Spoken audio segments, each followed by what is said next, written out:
Ou então, gente, nessa aula nós vamos falar sobre a aula 41, Introdução à Hidrostática, e vamos falar sobre densidade, né? A hidrostática, como a gente viu, e essa matéria é mais recente, é a parte que estuda a relação com os fluidos, tá? E dentro dessas relações, a primeira que a gente vai lembrar aqui é a densidade. A densidade de um corpo é a relação da sua massa pelo volume. Isso, massa do corpo sobre volume do corpo, tá?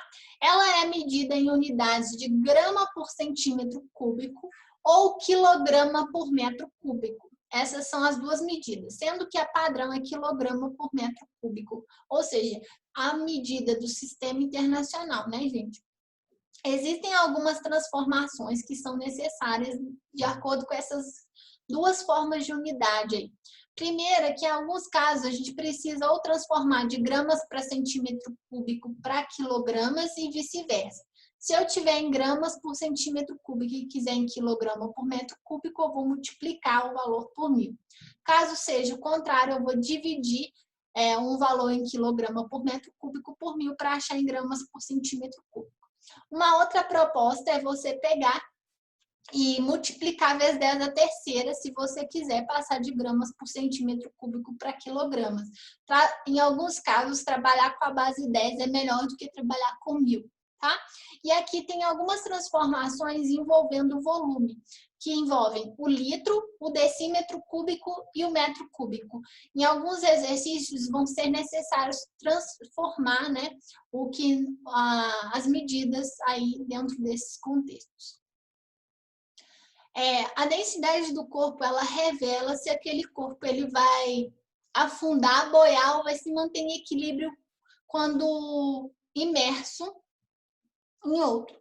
Então, existe uma relação entre as densidades. Toda vez que a relação é a seguinte, quando a densidade do corpo, no qual o líquido, né, a densidade do líquido em que o corpo for colocado for menor, significa que aquele corpo vai ter uma densidade maior e ele vai afundar.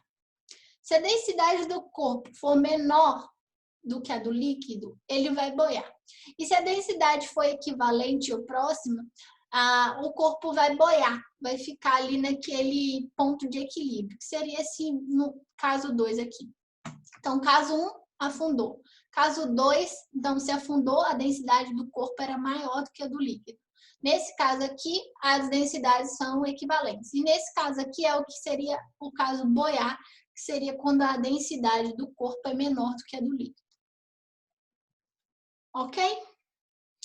Gente, eu nem vou comentar, mas a gente viu sobre a questão da massa específica, que é diferente de densidade.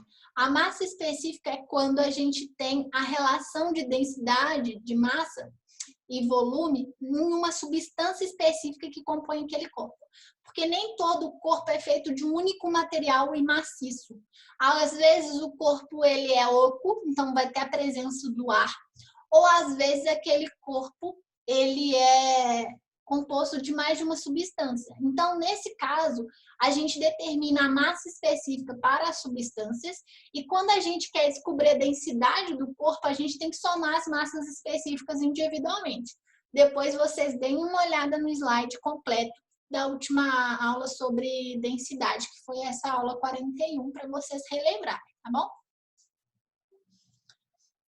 Para finalizar, no próximo vídeo eu vou falar sobre a aula 42, que foi sobre pressão de uma força.